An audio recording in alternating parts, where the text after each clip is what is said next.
সদকাকারী সবাইকে আল্লাহ কবুল করেন, এলাকাবাসীকে আল্লাহ কবুল করেন, সুন্নাতওয়ালা জিন্দেগি আল্লাহ আমাদেরকে দান করেন। আসরের নামাজ সমাগত, টাইম মতো নামাজটা হতে গেলে সময় কাভারেজ দেওয়া যাবে না। এই জন্য নামাজটা একটু দেরিতে পড়লে আপনাদের কোনো ফতুয়ার সমস্যা আছে বলেন?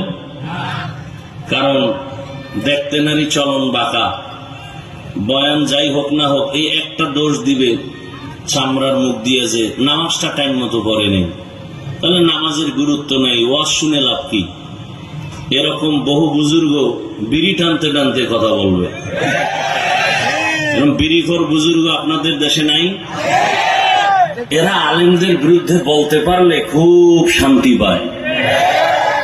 এই সন্তানগুলো মা বাবার অভিশপ্ত সন্তান, একটাও ভালো মায়ের সন্তান হতে পারে না।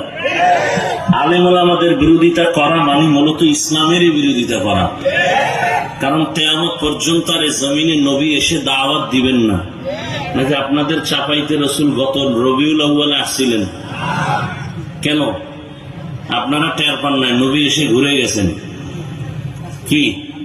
হ্যাঁ, অনেকে তো চেয়ার রাখে স্টেজে, খালি বসা। কি খালি চেয়ার কেন? বলে এখানে নবীজি এসে বসবেন। আল্লাহ ভ্রান্ত আকীদাত থেকে আমাদেরকে হেফাজত করেন।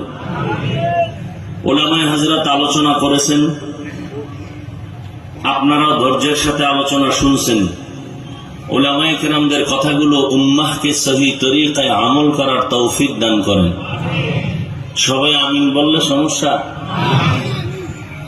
ওলামায়ে কেরামের ইজ্জতকে আল্লাহ বেশি বেশি বাড়ায় দেন। ওলামায়ে কেরামের যারা বিরোধিতা করে আল্লাহ এদের হেদায়াত দান করেন। হেদায়াত যদি আল্লাহর ইলমে না থাকে, আল্লাহ কুদরতের দ্বারা এদেরকে দমন করে দেন। আমি আপনাদের দোয়া নিতে আসছি এবং সংক্ষিপ্ত আলোচনার নিয়তে কোরআনে হাকিমের এক আয়াতে কারিমা, নবীজির একটি হাদিস পড়েছি। ইখলাস রুহানিয়াতের সমন্বয়ে সহি নিয়তে সহি তরিকায় সহি কিছু কথা আয়াত হাদিসের আলোকে আমি বলতে পারি, আপনারা শুনতে পারেন। সে তৌফিক আল্লাহ রাব্বুল আলামিন আমাদেরকে দান করেন। চিল্লাচিল্লি নাই, শুধু কিছু কথা বলবো, বুঝার চেষ্টা করবেন। ওয়াজ আপনারা জানেন, কিন্তু বুঝের অভাব। সবাই ওয়াজ জানেন, শুধু বুঝের দুর্বলতা।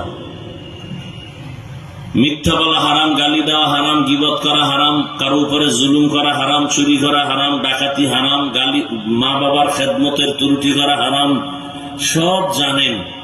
বুঝের অভাব, বুঝটা এখনো অন্তরে ভালো রকম ঢুকে নাই।